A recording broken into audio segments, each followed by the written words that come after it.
रामचंद्र की जय, महादेव की जय, पवन सुत हनुमान की जय, बोलो भाई सब संतन की जय। खूब खूब धन्यवाद।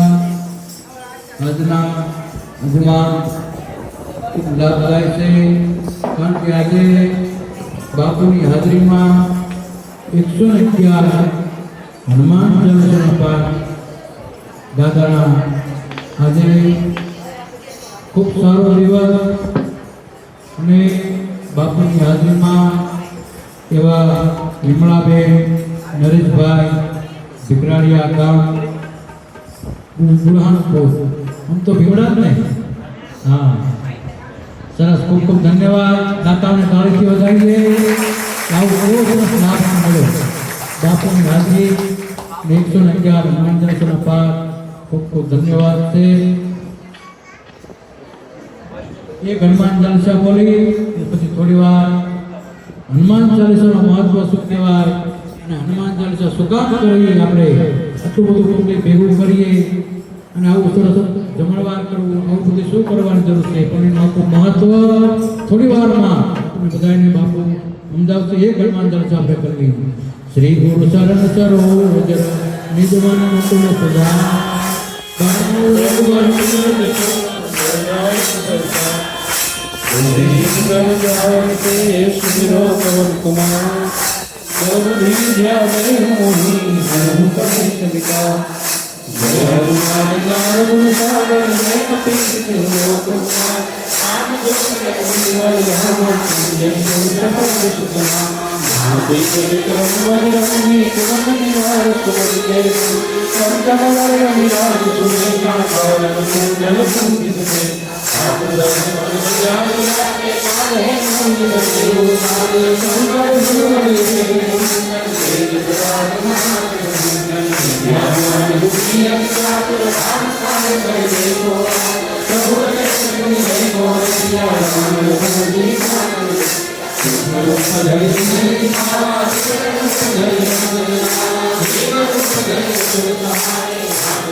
महादेव की जय, भगवान हनुमान की जय, बोलो भाई हनुमान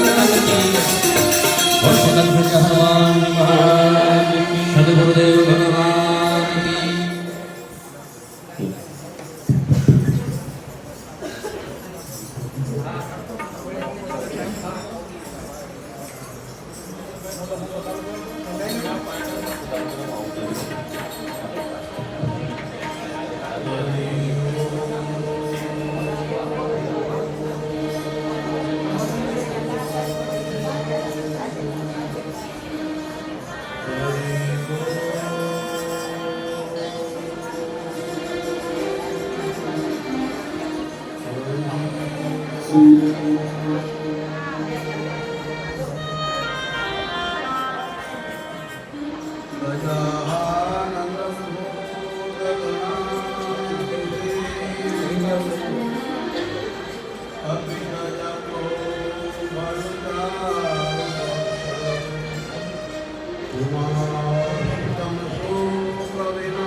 श्री गुरु चरण सरोवर निज मनम पर सुधार करणव रघुवर विमल यश बोधायक फल चार ओ दीन तनु जानी तुमरो पवन कुमार बल बुद्धि विद्या देव मोहि परम कलेश्वरी जय हनुमान ज्ञान गुण सागर जय कपीस देव राम दुनित बल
पावन तनय संकट हरण मंगल मूर्ति रूप राम लखन सीता सहित भजय वसो सुरभूप सियावर रामचंद्र की जय उमापति महादेव की पवन सुत हनुमान की बोलो भाई। ओम नमः पार्वती पते हर हर महादेव। सूरत कंत्रिया धाम तप्ती नदी किनारे कोटेश्वर महादेव दया कंत्रिया सानिध्य में आज माघ पूर्णिमा बहुत मोटो दिवस है। आज प्रयागराज में 1 करोड़ माणसों स्नान करी રહ્યા છે। 50 લાખ માણસો લાઈને ઉભો છે। આજે મેળાનો વિરામ થાય છે। હર વર્ષે પ્રયાગરાજમાં માઘ મહિને આવો કુંભ થાય। ત્યાં સાતા ગૃહસ્થો સાતા સંતો કથાકારો ભોજન કરાવવાની જેને ભાવના છે લોકો અન્નક્ષેત્ર ખોલે ભજન કીર્તન કરે। પછી 3 વર્ષ અર્ધકુંભ આવે। આ પૂર્ણ કુંભ છે। એમાંય 144મા વર્ષમાં પૂર્ણ કુંભ આજે વિરામ દિવસ છે। આજ પૂર્ણિમા છે માઘ પૂર્ણિમા। આપણે ગુજરાતમાં અમાવસ્યે મહિનો પૂરો થાય। ઉત્તર પ્રદેશમાં ગુજરાતને છોડી બધા જગાએ પૂર્ણિમાએ મહિનો પૂરો થાય। તો આજે માઘ પૂર્ણિમાની બહુ મહિમા છે। ભગવાન માધવનું નામ છે એના પરથી માઘ મહિનો। હનુમાન ચાલીસાનું નિર્માણ પણ ત્યાંથી જ થયું છે। હનુમાન ચાલીસા કળયુગમાં બહુ બહુ જરૂર છે। કોઈ પણ વ્યક્તિ સ્ત્રી યા પુરુષ આ 4 વેદોનો સાર છે, 12 પુરાણોનો સાર છે। આજના માણસો અંગ્રેજી જાણી શકે પણ સંસ્કૃતમાં લોકો ન બોલી શકે એટલે વાલ્મીક ઋષિ પોતે તુલસીદાસ બનીને એમણે આગલા જન્મમાં જે રામાયણ લખી હતી એ રામાયણનો મુખ્ય પાત્ર હનુમાનજી છે, ભગવાન શંકર।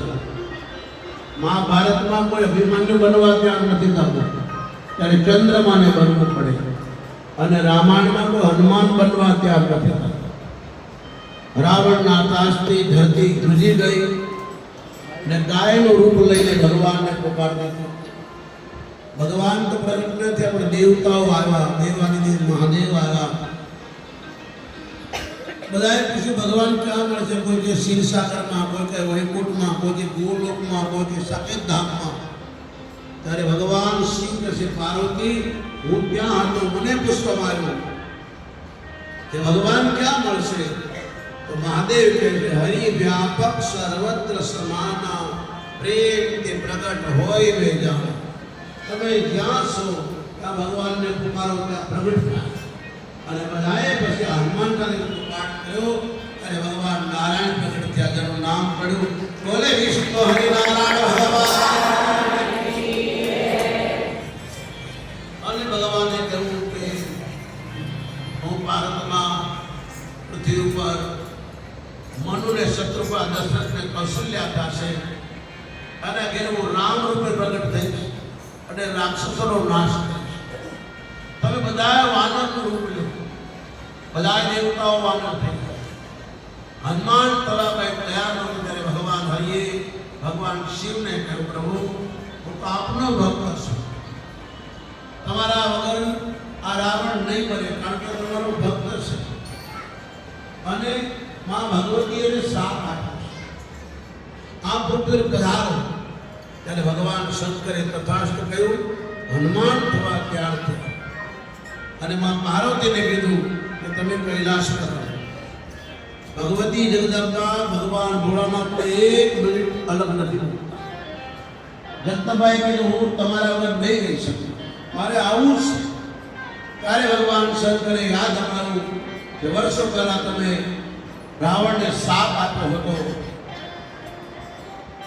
કે તારું નગર બળીને ખાક થશે.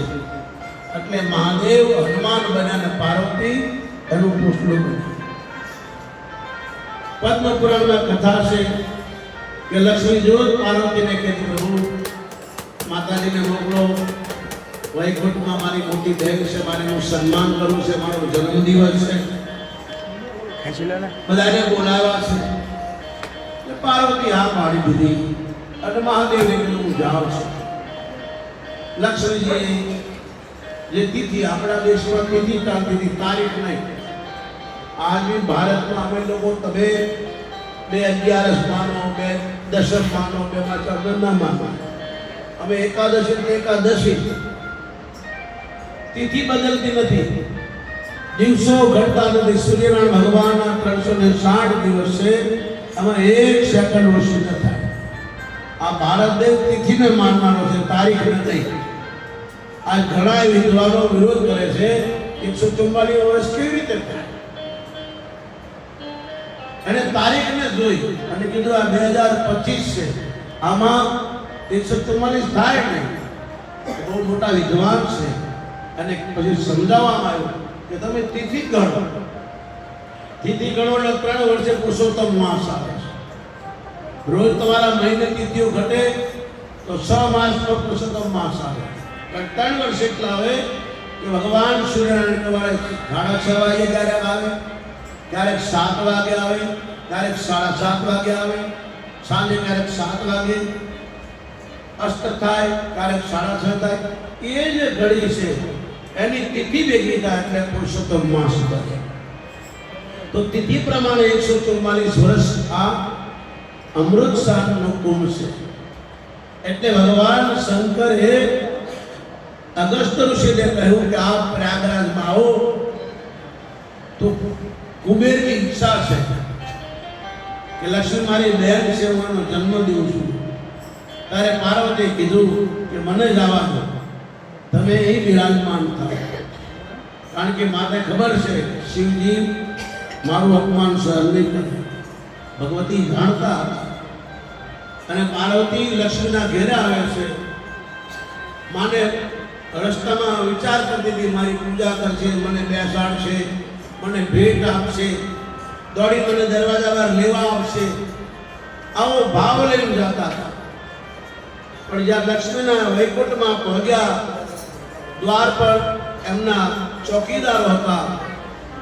એમને કીધું કે લક્ષ્મીજીને કહો તમારી મોટી બહેન મળવા. લક્ષ્મીજીને કહેવામાં આવ્યું કે લક્ષ્મીજીએ બે સખીઓને મોકલી કીધું જાઓ પાર્વતી માતાને લ્યાવો.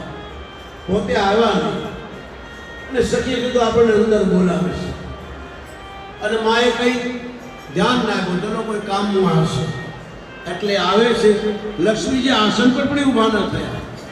પાર્વતી માને બેઠા બેઠા કીધું આવો જય ભોળાનાથ. માતાજી પણ હાથ જોડ્યા, બાજુમાં બેસાડ્યા, પાર્વતીમાં બેઠાડ્યા. ભગવતીએ કોઈ સન્માન ન કર્યું. તો એ માં કઈ બોલી નહીં, કારણ કે મોટી બેન છે ને, મોટાનો ધર્મ હશે. નાના માણસ કોઈ ભૂલ કરે તો ક્ષમા કરે. કઈ બોલ્યા નહીં. માતાજી બેઠા રહ્યા. થોડી વાર પછી લક્ષ્મી ઊભા થયા. પાર્વતીમાનો હાથ પડી ગયો. આવો મારો વૈભવ તમને દેખાડો.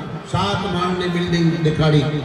અમારા નોકર ચાકર માટે, આ દાસ દાસીઓ માટે, આ મહેમાનો માટે, આ ગેસ્ટ માટે, આ સંતો માટે, આ ભક્તો માટે, અમારા પતિની બેઠે છે. આ મારો મહેલ છે. જો તમારા પતિ ભાઈ કઈ છે કૈલાસમાં રહે છે, બહુ તો શમશાનમાં રહે છે. આ મારો વૈભવ છે. નીચે લાવીને કીધું જોયું અમારો ટાટ છે, મેં તમને દેખાડવા માટે બોલાવ્યા છે. ત્યારે પાર્વતીમાંથી રહેવાનો નહીં, એને સાપ આપી દીધો કે તું મને સામેથી બોલાવતી. તમારા ઘરે દુશ્મન પણ આવી જાય તો ભલે તમે સન્માન ન કરો પણ એનું અપમાન ન કરો. બધીથી દેવો ભગવાન. કોઈને બોલાવી અપમાન કરવું એનું કોઈ પ્રાયશ્ચિત નથી. એનો દંડ બહુ મોટો બતાવો છે. જો આપણને સમજવા માટે વ્યક્ત થશે. અને પાર્વતીએ સાપ આપ્યો કે જા તું એક સ્ત્રી બનીને ધરતી પર જરૂર તને કોઈ જન્મ આપનારી માં પણ નહીં મળે. હું તને સાપ આપું છું. પાર્વતી એકદમ ક્રોધિત થયા, એકદમ મહાકાલીનું રૂપ લઈ લીધું. ત્યારે લક્ષ્મીજીએ ખૂબ પ્રણામ કરીને ક્ષમા માગી. મારું અભિમાન ઉતરી ગયો, મને માફ કરી દો, મારી ભૂલ થઈ ગઈ. ત્યારે ભગવતીએ કીધું મારા મુખમાંથી શબ્દ નીકળ્યા છે, તમારે ધરતી પર થવું પડશે. નારાયણ પણ તમારી સાથે જ આવશે. અને એ જ લક્ષ્મી સીતા બની ધરતીથી બહાર નીકળ્યા. કોઈ માના પેટે સીતા જન્મા નથી. આ બાજુ વૃંદા પતિવ્રતા બાઈ એના પતિનું રૂપ લઈને ભગવાન ગયા તો ભગવાને સાપ આપી દીધો સતીએ કે તમે ભગવાન બનીને આવ્યા તો તમારી પૂજા કરત, પણ મારા પતિનું રૂપ લઈને આવ્યા છો એટલે તમારે માનવ બનીને ધરતી પર જવું પડશે. મારો પતિ રાવણ બનીને તમારી પત્નીને લઈ જશે, આપણો હિસાબ બરાબર થશે. આમ કરીને વૃંદાએ અગ્નિમાં પ્રવેશ કર્યો અને બીજા જન્મમાં તુલસી થઈ. આ તુલસી એટલા પવિત્ર છે કે બધાએ નથી પહેરી શકતા. એટલે ભગવાન નારાયણે શિવની ઉપાસના કરી, એટલી તપસ્યા કરી કે કૈલાસ પર ભગવાન શંકરના આંસુ પડ્યા. એમાંથી આ રુદ્રાક્ષ નીકળ્યો. એટલે કળયુગમાં રુદ્રાક્ષ બધાએ પહેરવો જોઈએ. તમે જે ધર્મને માનતા હો, જે દેવને માનતા હો, રુદ્રાક્ષ ખાસ પહેરો. આજે શરીર માટે બહુ સારું છે. તુલસીમાં બહુ પાળવું પડે.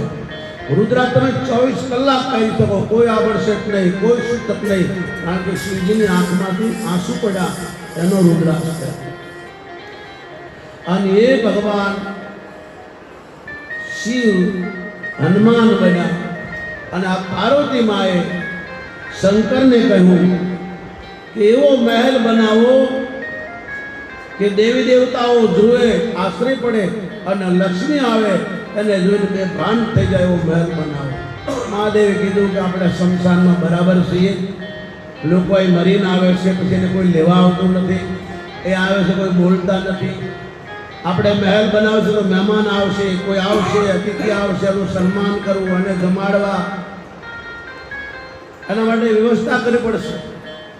માતાજી કીધું હું કાંઈ જાણતી નથી, અત્યારે મને એવું મહેલ બનાવી દઉં ને તો વિષ પાન કરીશ. ભગવાને વિશ્વકર્માને બોલાવ્યા અને કીધું એવો મહેલ બનાવ્યો કે 3 લોકમાં કોઈ ન હોય. અને શિવજીને આજ્ઞાથી એવો મહેલ બનાવ્યો. અને નવું મકાન બનાવો એટલે વાસ્તુ કરવું જરૂરી છે. ભલે નાનું ખાઈને તો નાના બ્રાહ્મણને બોલાવો, નાનો એવો હવન કરો, તમારી બેન દીકરીને બોલાવો, કોઈ સાધુ સંતને બોલાવો, તમારા માતા પિતાને, તમારા વડીલને બોલાવો અને જમાડો. એને કહેવાય છે વાસ્તુ પૂજન. વાસ્તુ પૂજન પછી તમને કોઈ ડરાવે કે આ બાથરૂમ બરાબર નથી, આ રસોડું બરાબર નથી, તો ડરતા નહીં. આપણા ગઈઢાઓને આવું કોઈ સમજણ પડતું નહીં. આજ પણ ગામડામાં મકાન પડ્યા 3-4 પેઢી 7-8 પેઢી જાય છે. આજે લોકોને એટલા બધા ડરાવી દેવામાં આવે છે કે લોકો ડરમાં જીવે છે. આ ગ્રહો એટલા બધા તમે માનો એટલા બધા ડરતા નથી, ડરાવતા નથી. આ ભગવાનના કર્મચારી છે. આ ગ્રહો એને હેરાન કરે છે જે પાપ કર્મ કરે છે. ગ્રસ્ત આશ્રમમાં જીવવું એ કોઈ પાપ નથી. તમારા જેવો કોઈનો આશ્રમ નથી. અમે તમારા ઘરમાંથી નીકળ્યા છીએ. તમારી કરતાં તમે મોટા છો. કે માયામાં રહીને, સંસારમાં રહીને તમારી જે મહેનતની કમાઈ છે તમે ફૂલ કરો છો, દાન કરો છો, યજ્ઞ કરો છો, આવા સારા કામ કરો છો. અને જ્યાં રોટલાનો ટુકડો ત્યાં ભગવાન ટુકડો. જે લોકો કહેતા હોય આવા બધા ખર્ચા સુકામ કરવાના, જમાડવાના, તો એનો દોષ નથી. એના બાપ દાદા એવું કર્યું નથી. એકવાર કરી જુઓ તો ખબર પડે કે અનાજના કેટલી તાકાત. જલારામ બાપા કાળી મજૂરી કરતા પતિ પત્ની અને રોજ રોટલા કરીને આવતા સંતોને જમાડતા. અને એ જમાડતા જમાડતા આજે વીરપુરમાં 1 લાખ માણસ ગુરુ તમે છે. 1 લાખ ડેલી 1 લાખ. જાઓ તપાસ કરો. કોઈને ફોન કરી પૂછી દો 1 લાખ માણસ જમે છે. આજે 200 વર્ષ થઈ. અને એ જલારામ બાપાની પત્નીને બધા જાણો છો, ભગવાન સાધુના રૂપે એમને માગીને લઈ ગયા અને જંગલમાં મૂકીને ગયા, જોડોને ઝંડો આપી. અને પછી વીરબાઈ માએ કુવાળોને કીધું કે ભગતરાજને કહેજો કે પેલા બાપુ તો મૂકીને ગયા, હજુ આવ્યા નથી. અને વાજતે ગાજતે પાછા લઈ આવ્યા. આજની જે જોડો ઝંડો હતી હૈયા બગદાણામાં રોજ 50,000 માણસ જમે છે. કોઈ જાત પાત નહીં. તમે બગદાણાને પૂછો જઈને, સત્તાધારમાં કહો, પરતમાં કહો, આપણે જમાડવાની શું થયું છે? તો તમને જવાબ મળશે, ભાઈ રોટલાનો ટુકડો ત્યાં ભગવાન એને માગવા નથી લાગતા. એ તો એની પેઢીમાં કોઈ ન કર્યું હોય એટલી વાતો કરે છે. એકવાર કરી જુઓ. રોજ સૂર્યની પૂજા કરો, રોજ ધરતીને પ્રણામ કરો, રોજ મંદિરમાં જાઓ સમય કાઢી. બીજા ધર્મના લોકો 5 વાર જાય છે, તમે 1 વાર 2 વાર તો જાઓ. આમ તો 2 વાર જવું છે. સવારમાં નાઈ ધોઈ ઘરમાં પૂજા પાઠ કરીને મંદિરમાં દર્શન કરી દો. પ્રભુ હું તમારા કામે જાઉં છું. આજે તમને સમય મળે તો વળી ગયો હું તમારું કામ કરી લઉં. સાંજે તમને મળે તમારા ઘરમાં ભગવાન બેઠા છે, માતાજી બેઠા છે, તો માં હું તમારું કાર્ય કરી લઉં. તમે 3 મહિના કરી દો. તમારું જીવન અંદરથી બહારથી પવિત્ર થશે, અભિમાન ઉતરી જશે. આ કથા, કીર્તન, મંદિરો એ અભિમાનને શાંત કરવા માટે સ્થાનો છે. જ્યાં સુધી આપણામાં અભિમાન હશે ત્યાં સુધી આપણને ઈશ્વર નહીં સમજાય, ધર્મ નહીં સમજાય. કારણ કે અભિમાન ભગવાનને દૂર કરે છે. મેં કર્યું છે, મારા દીકરી છે. હકીકતમાં ઈશ્વર તમારા પર દયા કરે છે. તમે હનુમાન ચાલીસાના પાઠ કરો છો. આવું કરોડપતિઓ નથી કરતા. એની પાસે ખાવાનો ટાઈમ નથી સાહેબ. અને તમે ટાઈમ કાઢો. આ મરવાનો કોઈ ટાઈમ નથી, કાઢવો પડે. એટલે ભગવાન શંકરે કીધું મહેલ તો બનાવ્યો પણ કોઈ કામ ન લાવો. ત્યારે રાવણની બોલબાલા હતી, વિદ્વાન હતો, પંડિત હતો, બહુ યજ્ઞ કરતો. સત્યનારાયણની કથા રાવણે શરૂ કરેલી છે, તો આજ સુધી ચાલી છે. અને ઘરે ઘરે યજ્ઞ કરતો. અને એક ટાઈમે રાવણને બોલાવી યજ્ઞ કરે. યજ્ઞ કરવા કોઈ સાધુ બ્રાહ્મણ આપણે કંઈ આપવું જ જોઈએ. સત્ય હતા. આ તો મહાદેવના ઘરમાં યજ્ઞ કર્યો. અને શંકર ભગવાનને કીધું માગો વરદાન, બ્રાહ્મણ દેવતા માગો. ત્યારે રાવણે કીધું અમે 5 ભાઈઓને 6 બહેનો હતા. ઝૂંપડામાં રહીએ છીએ, જંગલમાં. બધી દયા પણ રહેવા આશરો નથી કરવું. દયા આપતી હોય તો માગો એ આપવા ઈચ્છતા હોય તો મને વરદાન આપો કે તું જે માગીશ તે આપી. અને ભગવાન શંકરે કીધું દેવાદિદેવ મહાદેવના ઘરમાં તમે યજ્ઞ કર્યો છે, તમે જે માગશો તે મળશે. રાવણે ચારો તરફ જોયું, એટલા બધા દેવતાઓ આવી ગયા. અને જ્યાં લક્ષ્મીને જોયા તો પાર્વતી માતા પૂજા કરતા કરતા ઉભા હતા. અને નારાયણને કીધું તમે મારા પતિ પાસે બેસો. અને લક્ષ્મીને બતાવ્યું કે હાથમાં લીધી ને હજુ 14 માણસ એવા મહેલને બતાવ્યો. અને ભગવતીને પસીનો આવી ગયો. કારણ કે ભગવાન શંકરે વિષ્ણુ એવું મહેલ બનાવ્યો. આ જગતમાં ત્રણ એવા મહેલ છે, જગન્નાથપુરી, દ્વારકા અને લંકા. એવા મહેલો દુનિયામાં બીજા કોઈ નથી. આજની તારીખ જગન્નાથ ભગવાનના ધજા જે બાજુ હવા હોય એ બાજુ વળગવી પડે, પણ ઉલટી પડકે તમે જુઓ. આજની જગન્નાથપુરી મહાના ધજાદંડ છે, એનો હવા એક ગમે તે તરફ હોય ઉલટી ચાલે. કોઈ જીવ જંતુ, કોઈ પશુ પક્ષી એ મંદિરને પાસ નથી થતા. ઉપરથી કોઈ કામ નથી ઉડતું. આમ ઉડશે, આમ જશે, આમ કોઈ નહીં થાય. આજની તારીખ અને એ ધજા જ્યારે આરતી થાય ત્યારે ધમકાઈ જાય. 22 માટલાનું ખીચડી મૂકે. હવે નીચે ખીચડી તો બળવી જોઈએ ને, એ બનતી નથી. ઉપરથી ખીચડી બનતી બનતી હવે જગન્નાથપુરીમાં ખીચડીનો પ્રસાદ એવો ભારતમાં કોઈ ક્યાંય નથી. એકવાર જગન્નાથ ભગવાનની ખીચડી ખાઈ લે, એની બધી એકાદશી પૂર્ણ થઈ જાય. એકાદશીનું ફળ મળે. આજની તારીખ એટલે બ્રાહ્મણે કહ્યું કે મહારાજ, અમારી બાજુ ભગવાનની દયાથી રહેવા આશરો નથી. જો તમે પ્રસન્ન થયા હો તો આ મકાન મને આપી દો. મહાદેવ કીધું તથા. અને એ ટાઈમે જગદંબાની આંખમાં દડ આંસુ પડી ગયા કે હું 4 દિવસ રહી નહીં શકી મારા પરિવાર સાથે. તે માગ્યું, જા એક બીજા ઘરમાં એવી આગ લાગશે કે એને કોઈ ઠારવા તૈયાર નહીં. રાવણે મહાદેવને કીધું, પ્રભુ એક તરફ તમે આશીર્વાદ આપો છો, બીજી વાર માં વરદાન આપો. ભલે હું તને વરદાન આપું છું કે આ મકાન ગમે ત્યાં લઈ જાય તો લઈ જઈ શકે, અને ગમે એટલું મોટું કરીશ મારું નામ એટલું મોટું થશે. એટલે રાવણે ભગવાન શિવનો ઘોર મંત્ર લઈ એ મકાનને ઉઠાવ્યું અને ચિત્રકૂટ સમુદ્રની વચમાં એક પહાડ છે, એની વચમાં સમુદ્રની વચમાં આ મકાનને સ્થિત કરીને મોટું નગર બનાવ્યું. અને પછી રાવણ, કુંભકર્ણ, આના બધા ભાઈઓ અને પરિવાર આ નગરમાં રહેવા લાગ્યો. અને એને મંત્ર આધીન કરી, તપ કરી એ નગરને સોનાની લંકા બનાવી. અને માયાને શાપ આપ્યો હતો. આજ પાર્વતી મને મહાદેવે કરાવ્યું કે હું હનુમાન થાવ, તમે પૂછડું બનો, કારણ કે તમે શાપ આપ્યો હતો. એટલે એ જ ભગવાન શંકર પોતે હનુમાન તેને લંકાને બાળી છે. હનુમાન નથી બાળી. રાવણે કીધું વાંદરાને પૂછની બહુ વાલી હોય, કપી કરે મમતા પૂછ પર દેવું આગ લગાય અને પૂછનીને બાળો. એટલે શંકરે કીધું તારી માં છે, એનું વરદાન સચ પડે. એટલે હનુમાનજીની પૂછડી આગ લગાડી અને હનુમાનજીએ આખી લંકા પાડી. કોઈ પાણી રેડવાવાળું ન મળ્યું. રાવણે પોતાના પુત્ર મેઘનાથને કીધું કે તું જા અને ઇન્દ્રજીતને તે જીતો છે. ઇન્દ્રજીતને કહે કે મારા લંકામાં એક વાંદરે આગ લગાડી દે તો પાણી વરસે. અને ઇન્દ્રને કીધું, ઇન્દ્રએ બધા મેઘોને આજ્ઞા કરી અને લંકા પર કાળા ડિબાંગ વાદળા વરસવાની તૈયારી થઈ. ત્યારે હનુમાનને થયું કે હું આ દેવતાને મદદ કરું છું, હું દેવતાનું કામ કરું અને દેવતા આને મદદ કરે છે. એટલે ઇન્દ્રને એક ઝાપટ મારી હનુમાને. એ નાનપણમાં તે હળદ માર્યું, મારું મોઢું તૂટ્યું. હવે લે, હું તમારા કામ માટે વાંદરો છું, આ પાપીને મારવા માટે, આનો અભિમાન ઉતારવા માટે, અને તમે મદદ કરો. ત્યારે ઇન્દ્રે કીધું, તમે ચિંતા ન કરતા, આ પાણી ડીઝલ ને પેટ્રોલ છે અને લંકા બળીને ખાક થઈ. એ ડીઝલ ને પેટ્રોલના લીધે તમે ભરોસો હનુમાનજીની કૃપા.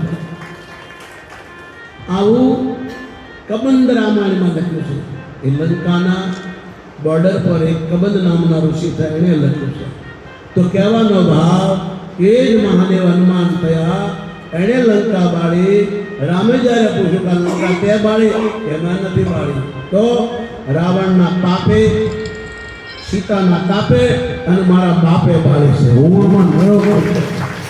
એટલે હનુમાન રામને ગળે લગાડે છે અને કહ્યું હતું કે કળયુગમાં ઘેરે ઘેરે તમારા પાઠ થશે. આનું નામ છે હનુમાન ચાલીસા. કોઈ પણ બેન દીકરી હોય, કોઈ પણ સ્ત્રી પુરુષ ગમે એટલું હોય, કળયુગમાં હનુમાન ચાલીસાની બહુ મહિમા છે. ઘરે ઘરે પાઠ થવો જોઈએ. મંદિરોમાં તો થાય, પણ તમે ઘરે કરો તો તમારા હગાવાળા ભેગા થાય, પણ મંદિરમાં કરો તો હજારો બધા ભેગા થઈને કરો, એનું ડબલ ફળ તમને મળે છે. આપણા ઘરમાં કામ નિવાસ કરે છે, મંદિરમાં રામ હોય છે. આપણા ઘરની અંદર જે પૂજા પાઠ કરીએ એ મૂર્તિઓ ચલિત હોય છે. આ પ્રતિષ્ઠિત છે, આમાં પ્રાણ પ્રતિષ્ઠા કરી છે. એટલે ઘરે કરેલું ભજન કીર્તન કરવા છતાં મંદિરમાં શું કામ જઈએ છીએ કે આપણે ઘરેલું પૂજા કરેલું પૂર્ણમાં કોઈ ખામી રહી ગયું હોય તો મંદિરમાં જવાથી દેવતાને પૂર્ણ કરે એટલે આ મંદિરો છે. તમે જુઓ આ મૂર્તિઓ કેટલું છે, એને સ્પર્શ કરવાથી આપણને ઉર્જા મળે. પણ આપણે અંદરને બહારથી પવિત્ર હોય તો મૂર્તિને હટવું મેં તો દૂરથી. ત્યાર પછી ભગવાન શંકરે રાવણને 3 મંત્ર હતા. એ મંત્ર સંસ્કૃતમાં હતા એટલે વાલ્મીકી ઋષિ અને સંસ્કૃતમાંથી હિન્દીમાં બનાવ્યા. જેના પર શ્રી ગુરુ ચરણ સરોજ રજ. હું મારા ગુરુદેવના ચરણમાં પ્રણામ કરું છું. મારા ગુરુના ચરણને રજને મારી આંખમાં નાખું તાકે મારી આંખ જ્યાં ફરે ત્યાં મને માતાઓમાં સીતાના દર્શન થાય, પવિત્રતાથી જોઉં. એટલે બુદ્ધિહંતનું જાન કે શંકર હનુમાન છે. હનુમાન જેવું કોઈ બુદ્ધિમાન દુનિયામાં છે જ નહીં. રામને પણ કાર્યના કંઈ રસ્તો ન મળે તો હનુમાનજીને રામને પૂછવું પડતું. રામ નારાયણ છે, હનુમાન શંકર છે, દેવાધિદેવ મહાદેવ છે. શંકર વેદોના પિતા છે, દેવતાઓ વેદોના અધ્યયન કરે છે અને મનુષ્યનું પાઠ કરે છે. આપણે સંસ્કૃતમાં ન કરી શકીએ એટલે દેવતાએ મળી ભગવાન શંકરમાંથી 1 કરોડ મંત્ર હતા. કોઈ કહે છે 100 કરોડ, પણ એને ન લો. 1 કરોડ મંત્રમાંથી હનુમાનજીએ બધા દેવતાને 33 લાખ મંત્ર દીધા. એમાંથી જે કઈ વધ્યા તમે 11 મંત્રોમાંથી આ હનુમાન ચાલીસાનો ચોપાયો બનાવી. એક ચોપાય વેદ મંત્ર છે. ખૂબ ભાવથી હનુમાન ચાલીસા કરો. હનુમાન ચાલીસા કરતા કરતા કોઈ ભૂલ થઈ જાય તો દોષ નહીં લાગે. મંત્રમાં કોઈ ભૂલ થાય તો તમને ડરાવીશ નહીં, પણ એનું ફળ નથી મળતું. ત્યારે હનુમાન ચાલીસા કરો એટલે બધા શાસ્ત્રો અને વેદોનું ફળ મળે છે. એટલે એની મહિમા છે. જય હનુમાન જ્ઞાન ગુણ સાગર. ગુણના સાગર છે. એક પણ દોષ હનુમાનમાં નથી. બાકી બધા દેવતામાં બધાયમાં નારાયણ રામ કૃષ્ણ સમય અનુસાર થોડું ખોટું કર્યું છે, કપટ કર્યું. પણ શંકરે કઈ કપટ કર્યું નથી. શિવજીના જીવનમાં કોઈ કપટ નથી. હનુમાનજીના જીવનમાં કોઈ કપટ નથી, કોઈ અભિમાન નથી. એટલે હનુમાન ચાલીસાનો પાઠ કરનારને જ્ઞાનની પ્રાપ્તિ થાય છે, શ્રદ્ધાની પ્રાપ્તિ થાય છે, ભક્તિની પ્રાપ્તિ થાય છે અને મન પવિત્ર થાય છે. એટલે હનુમાનજી જ્ઞાનના સાગર છે. શંકર જ્ઞાનના સાગર છે. એટલા માટે હનુમાન ચાલીસાની મહિમા છે. એક વેદ મંત્રની આ ચોપાયો છે. કળયુગનો જીવ સંસ્કૃત બોલી ન શકે એટલે તુલસીદાસ મહારાજે આવડા વેદોનો સાર, શાસ્ત્રોનો સાર 45 ચોપાઈ અને 4 દુઆ. આ હનુમાન ચાલીસાને એક ચોપાઈ હવન કરી શકો તમારા ઘરે. આનાથી મોટો કોઈ મંત્ર નથી કરજો. હનુમાન ચાલીસાનું તમે અનુષ્ઠાન કરી શકો. અને તુલસીદાસે તો સોગન ખાઈ છે, જે પડે હનુમાન ચાલીસા હોય સીધી સાખી ગૌરીસા. ગૌરીસા એટલે હું શંકરની સોગન ખાઉં છું કે જે કોઈ 108 હનુમાન ચાલીસાનું અનુષ્ઠાન કરશે 40 દિવસમાં, આપણે તો પૂર્વે એકવાર કરીએ પણ 40 દિવસ અનુષ્ઠાન કરો એટલે તમે જે દેવનું દર્શન કરવા માંગતા હો, હનુમાનજીનું દર્શન કરવા માંગતા હો તો સાધારણ સામે આવશે. કારણ કે એનું રૂપ એવું છે. અમે આવી જાય તો આપણે બેભાન થઈ જઈએ. અત્યારે ધરતીમાં કમ પડી જાય. આપન તે સહારો આપે તીનો લોક આ હાથે કાપે. એ કદાચ આપણે હવે પ્રગટે તો ધરતી કમ થઈ જાય છે. એટલે હનુમાનના દર્શન કરવા હોય તો એ સાધારણ થાય. તમે કોઈ પણ દેવતાના દર્શન કરવા તો હનુમાન ચાલીસાના પાઠને કરી શકો. રામના, કૃષ્ણના, શિવના, માતાજીના. કારણ કે આ ચોપાયોમાં બધાય દેવતાઓના નામ છે, વેદોના નામ છે, 18 પુરાણોના નામ છે. આનાથી હનુમાન ચાલીસા બોલાય છે. હનુમાન ચાલીસામાં કળયુગમાં બહુ વાની પ્રથા છે. એટલા માટે હનુમાન ચાલીસાનો જેટલો પાઠ થાય એટલો કરો. આમ તો હનુમાન ચાલીસાના ઉપર 7 દિવસની કથા હોય છે, સંતો કરે છે. પણ આપણે પહેલી ને છેલ્લી ચોપા આપણા કામની છે. આ વચમાં છે ને આપણા આત્માનો ખોરાક છે. પહેલી ચોપાઈ અને છેલ્લી ચોપાઈ તેનો સાર છે. જય હનુમાન જ્ઞાન ગુણ સાગર, જય કપીશનું લોક ઉજાગર. જોઈએ પડે હનુમાન ચાલીસા હોય સીધી સાખી ગૌરીસા. આ બે શૈલીને પહેલી ચોપાઈમાં જેટલી ચોપાઈઓ છે એ બધા વેદ મંત્રો છે. શિવજીએ પાર્વતીને ગુપ્ત રીતે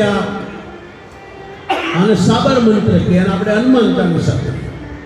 શિવજીના સાબર મંત્ર ગોરખનાથજીને આપ્યા, ગોરખનાથજીને માયા મસંદરે આપ્યા અને માયા મસંદરે આદિનાથને આપ્યા અને આદિનાથના શિષ્ય કામરૂદેવ જેને આપણે કામક્ષા દેવી ત્યાં જઈને હનુમાન ચાલીસા અનુષ્ઠાન કર્યું.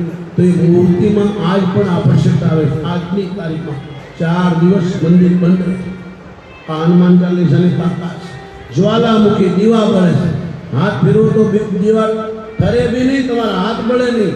ગોરખનાથજી હનુમાન ચાલીસા અનુષ્ઠાન કરી ત્યાં માતાજી રોજ રાતે આવે. આજની તારીખ વિધર્મીઓ દીવા ફાળવા માટે મોટું તગારું મૂક્યું તો તગારું બહાર કરીને દીવા આજ પણ કરે છે. તગારું તોડીને બહાર નીકળે, દીવાને ઠારા પાણીની નહેર કાઢી, નહેર આજ બી ચાલે છે પણ હજી સુધીમાં દીવો ફેરવો નથી. આ હનુમાન ચાલીસાની મહિમા છે. એટલે મારી માતાઓ, મારી બહેનો, વડીલો, બાળકો, તમારા બાળકોને શીખવાડો અને જેટલો બને એટલો હનુમાન ચાલીસાનો પાઠ કરો. કળજુગમાં બીજો કોઈ ઉપાય નથી. કારણ કે તુલસીદાસ મહારાજને પહેલાં આપણા વડવાઓને બામ થતી, બામ એટલે ગાંઠ, એક વાર થાય તો 7 વાર થતી. આવી તુલસીદાસને બામાં તકલીફ થઈ ત્યારે એ સમયે હનુમાન ચાલીસાના પાઠ તુલસીદાસ મહારાજે ગંગા કિનારે આ પાઠ કર્યા ત્યારે હનુમાનજી પ્રગટ થયા અને કળજુગ એને દુઃખ આપતો હતો ત્યારે હનુમાનજીએ આ હનુમાન ચાલીસાના પાઠ સાંભળીને કળજુગને દંડ આપ્યો અને પગ તૂટલો છે અને એણે કહ્યું કે જે કંઈ હનુમાન ચાલીસાનો પાઠ કરશે એને હું લડીશ. રાવણના કબ્જામાંથી શનિને છોડાયો. શનિએ પણ વરદાન આપ્યું કે તમારી પૂજા કરશે, શનિવારનું વ્રત કરશે, મંગળવારના દિવસે લાડુ મસાલાનું પાન ચડાવશે તો હું એને લડીશ. શનિ બેન પનોતી છે, હનુમાનજીના ચરણમાં બેઠી છે. સૂર્યનારાયણની 2 પત્ની છે જેને તમે રાંદલમાં કહો છો. સંસ્કૃતમાં નામ છે સગ્ના. પતિ હાથે કઈ માતાકૂટ થઈ એટલે પોતાના રૂપને પોતાની સયાને મૂકીને પોતાના પિયરમાં જતી રહી. આ રાંદલ સૂર્યનારાયણનું સસરાલ છે. સૂર્યનારાયણની પત્નીનું પિયર છે આ રાંદલ. અત્યારે એક થઈ ગયું. અમે નાના હતા પાઠ હતો, દિવસે જતા, સાંજે કોઈ જઈ નથી, અલગ ભાગ હતા. એ ગામનું નામ પણ રાંદલ જ હતું. તો કહેવાનો ભાવ સૂર્યનારાયણ ભગવાનને ત્યાં એનાથી 2 છોકરા હતા. સગનાથી પુત્ર હતો યમરાજ અને યમુનાજી, અને જે સાયા હતી એના 2 પુત્ર હતા, શનિ અને એની બેન પનોતી. એનું નામ છે શનિની બેનનું નામ છે પનોતી, એનું બીજું નામ છે ગ્રિયા. તો આ બેન ભાઈ ને આ પ્રેમથી જમાડે. યમરાજને યમરાજીને થોડું આપે. એટલે યમરાજે કીધું મારી માં તમારામાં ભેદ કેમ માને? મેં કીધું ત્યારે તારા છોકરા બરાબર છીએ. ત્યારે એણે કીધું તું મારો છોકરો નથી. એટલે યમરાજે કીધું તું કોણ છે? પછી એને કંઈક સંસ્કૃતમાં એવા શબ્દો બોલી જેમ સીતાજી લક્ષ્મણને મર્મ શબ્દ બોલ્યા. લખાયું નથી, લખાયું તો કહેવાની મના છે. અમે કોઈ દિવસે લક્ષ્મણજીએ સીતાજીને જે મર્મ બોલ્યા છે અમે બોલતા નથી, બોલાય પણ નહીં, બોલવું પણ નહીં, કારણ કે એને ગુપ્ત રાખવાનું. શ્રવણના મા બાપનું નામ જલ્દી કોઈ લેતા નથી. આવી જ રીતે શનિ યમરાજ ઉભા થઈ અને લાત મારવા ગયા તો સાપ આપી દીધો, તારા પગમાં કીડા પડશે. યમરાજ પણ પગથી લંગડા છે. યમરાજ એના બાપને વાત કરી ત્યારે સૂર્યને ખબર પડે કે મા આવું કરે નહીં. પછી એનો ચોટલો પકડી અને સૂર્યનારાયણ મારવા ગયા. તો મને મારતા નહીં, અસલી તમારી ધર્મપતિ એના બાપને ગયા કે હું તેની સાયા છે. એટલે આ સાયાથી શનિ મહારાજ અને પનોતી ઉત્પન્ન થયા છે. અને શનિએ કીધું હતું કે હનુમાન ચાલીસાનો પાઠ કરશે હું લડીશ નહીં. ત્યારે હનુમાનજી એને આ દેશ છોડાયો ત્યારે મહારાષ્ટ્રમાં જઈ અને લંકાની બોર્ડરમાં શનિ મહારાજ બેઠા એને ખૂબ તપ કરી. ત્યાં ગામ વચ્ચે છે, 10,000 ગામની વસ્તી છે. આજની તારીખમાં કોઈ દરવાજો નથી, ત્યાં કોઈ ચોરી કરતું નથી સાહેબ. આજની તારીખમાં ક્યારેક સમય મળે તો જાય. આ સુરતમાંથી શનિ મહારાજે વિદાય લીધી. એટલે આ ભૂમિ ધાર્મિક છે. એટલે કર્ણે કહ્યું હતું કે જ્યાં શનિની સાયા ન હોય ત્યાં મારો અગ્નિ સંસ્કાર કરો. એટલે આ તાપી કિનારે ભગવાન કૃષ્ણ તમે બહુ ભાગશાળી છો. આજે સૌરાષ્ટ્ર સુરતમય થઈ ગયું, સુરત સૌરાષ્ટ્રમય થઈ ગયું. આ ધર્મના કાર્યો એટલા કરો છો. હર મંદિરમાં ભજન કીર્તન સંતો વિદ્વાનો આવે અને આપણે ભજન કીર્તન કથાઓ સાંભળીએની પાસે આપણાથી બને એટલું દક્ષિણા આપીએ છીએ. આ સુરત પડ્યાનો ભાગ્યનો ભેરું છે. ગમે તે આપત્તિ હોય તો સુરત પહેલા ઊભું હોય છે સાહેબ. ગમે એ પરિસ્થિતિ ગમે એ પણ તમે દુઃખી નહીં થતા, કારણ કે ભગવાન સ્વામિનારાયણ પણ પધાર્યા છે. અહીંયા રામકૃષ્ણ આવેલા છે. આ ભૂમિ બહુ પાવન છે. આ તાપી કુંવારી છે, સૂર્યનારાયણની દીકરી છે. એટલા માટે હનુમાન ચાલીસાની ખૂબ મહિમા છે. જેટલે સમય મળે એટલો ખૂબ પાઠ કરજો મારા બાપ. તમારા ઘરમાં કરજો એટલે ભેગા નહીં થાય, કદાચની જગ્યા નહીં હોય પણ મંદિરમાં કરશો તો આનું ઘણું ગુણ મળશે, ફળ મળશે. બીજું તમારી પાછળ જે પ્રસાદ છે એમાં તમારા પિતૃ થશે, તમને આશીર્વાદ આપશે કે અમે આ લોકોને મોટા કર્યા, પાળા પોસ્યા અને આનું ફળ આજે અમને મળ્યું છે. તો મા બાપના પૂર્ણ બાળકોને મળે છે ને બાળકો સારા કામ કરે તો મા બાપને મળે છે. એટલા માટે હનુમાન ચાલીસા બધાએ કર્યું. હનુમાનજી મહારાજે પણ વરદાન આપ્યું છે તુલસીદાસને કે મહારાજ હું સહી કરું છું, તમે લખો. અને હનુમાન ચાલીસાનો આયોજન કર્યું, હનુમાન ચાલીસાની સ્તુતિ કરી અને હનુમાનજીએ સહી કરી છે. પવન તનય સંકટ હરણ મંગલ મૂર્તિ રૂપ રામ લખન સીતા સહિત હૃદય બસો સ્વરૂપી હનુમાનજીની સહી. તુલસીદાસજીએ રામાયણ લખી તો કાશીના વિદ્વાનો ફાડી નાખતા, ચોરી કરાવી દેતા. તુલસીદાસને પણ તકલીફ આપતા. પછી અંત સમયે હનુમાનજીને કીધું કે તમારી સાક્ષી લખું છું. ત્યારે રામાયણ લખી કાશી વિશ્વનાથ મહાદેવના મંદિરમાં મૂકી. એના પર 4 વેદ 18 પુરાણ મૂક્યા અને તાળા મારી દીધા. સવારે ખોલ્યું તો બધાએ શાસ્ત્રો પર રામાયણ હતી અને શંકરની સહી હતી, સત્યમ શિવમ સુંદરમ. એટલા જે ઘરે ઘરે રામાયણ વંચાય છે. રામાયણની ચોપાઈ વેદ મંત્ર છે, પણ રામાયણનો સાર હોય તો હનુમાન ચાલીસા છે. માટે મારી માતાઓ ખૂબ હનુમાન ચાલીસાનો પાઠ કરો, તમારા બાળકોને શીખવાડો. અને આ બહુ સારો નિયમ લીધો છે. 15 દિવસમાં પૂર્ણિમે કોઈને કોઈ હનુમાન થાય છે તો બહુ મોટું પુણ્ય કાર્ય છે. આમાં હજારો લોકો ભાગ લે, હનુમાન ચાલીસાનો પાઠ કરે. અને હનુમાન ચાલીસા હોય, રામ કથા હોય એટલે હનુમાન હોય. રામ લક્ષ્મણ સીતાએ કીધું કે હવે તમે મારી સાથે ચાલો, હવે કળયુગ આવે છે. તો હનુમાનજી કીધું કે તમારી કથા છે કે ના, કથા નહીં હોય તો મારે નથી આવવું.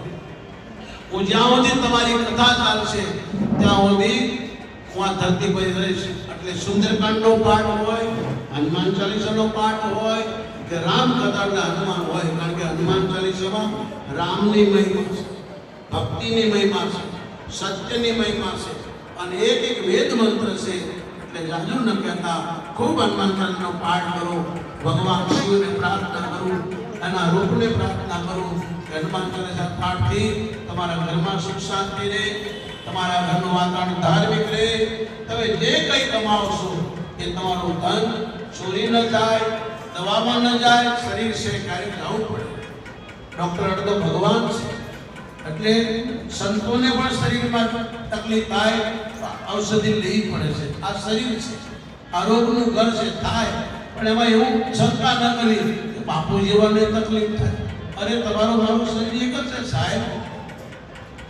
તમારી 5 પ્રકૃતિની, મારી 5 પ્રકૃતિ, ધરતી જલ વાયુ અગ્નિ ને આકાશ, આ 5 તત્વથી આપણું શરીર બન્યું છે.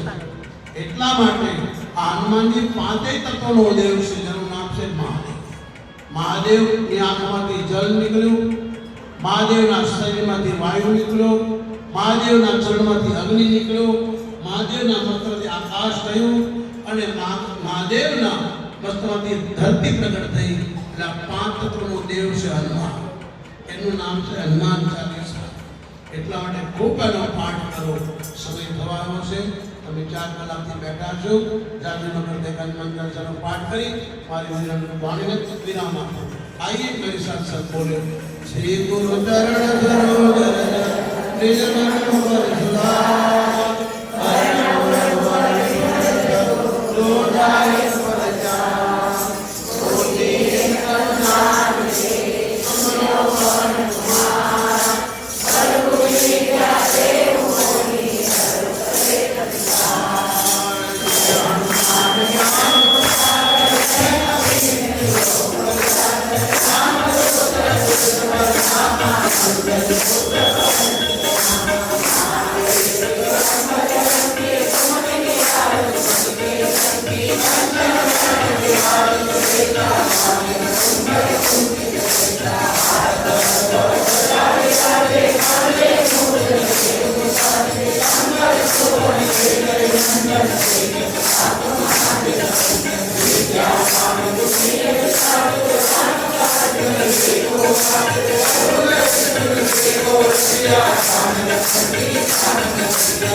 ખૂબ ખૂબ ધન્યવાદ. આજના આત્મા ખૂબ સારો લાગ્યો. મહામહિનાની પૂનમ અને પૂજ્ય બાપુની હાજરીમાં 111 હનુમાન ચાલીસા પાઠનો આપના પરિવારને ને આપને લાભ મળ્યો. વિમલાબેન, નરેશભાઈ, ભીકરાડિયા ગામ, બુરહાનપુર. તો આવો નરેશભાઈ, બાપુના આશીર્વાદ લો, પછી આપણે આરતી કરીએ. નરેશભાઈ હાજરમાં આવી જાઓ.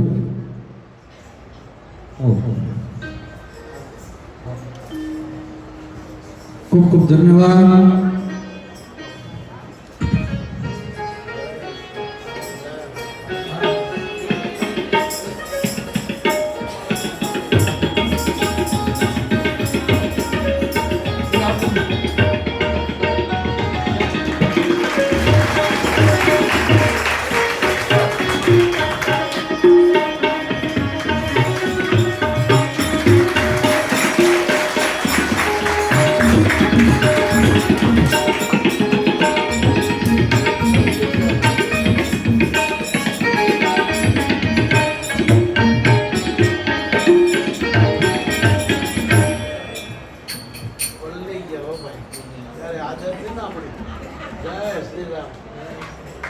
ખૂબ ખૂબ ધન્યવાદ પરિવારની.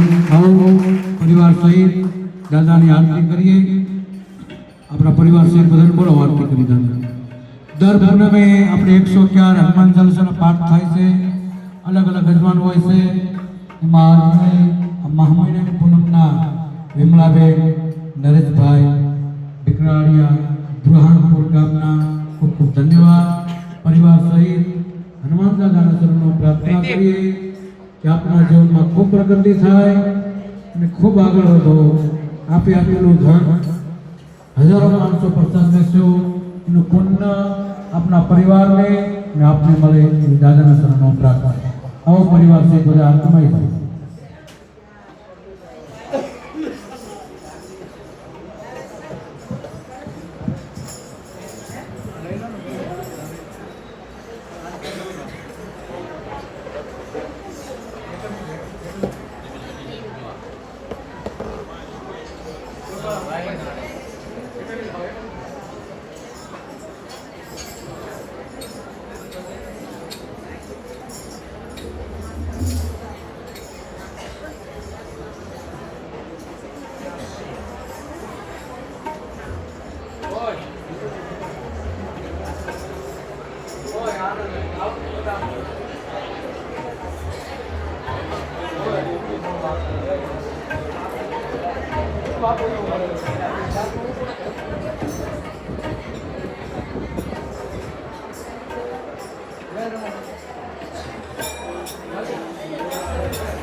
આવી જાઓ.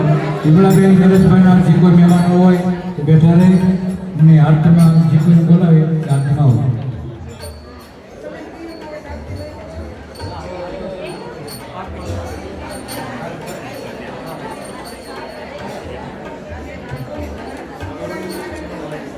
મોટું કરો બોલાવો.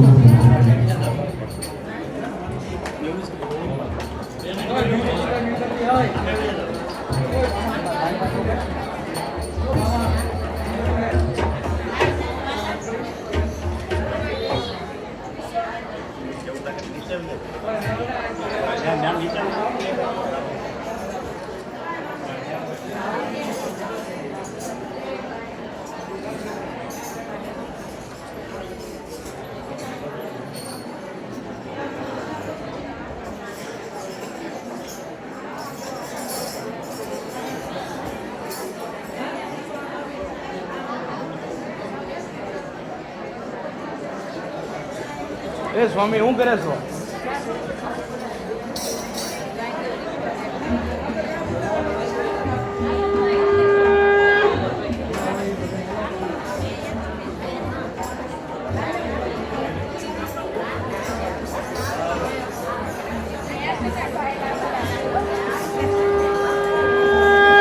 આ સ્વામી શું કરે બાબુ? સ્વામી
Thank you.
ભગવાનની આરતી આલો, સારા દિશામાં આલો, પછી તમે લઈ લો.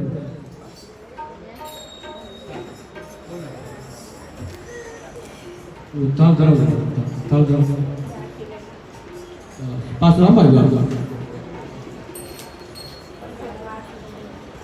પ્રેમેથી જમવા પધારો હનુમાનજી મારા ઘેરે આવો.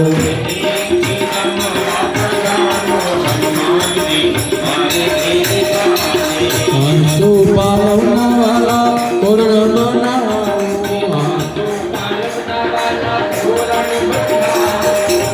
પ્રેમેથી જમવા પધારો હનુમાનજી મારા ઘેરે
આવો. ભક્તોને વિનતી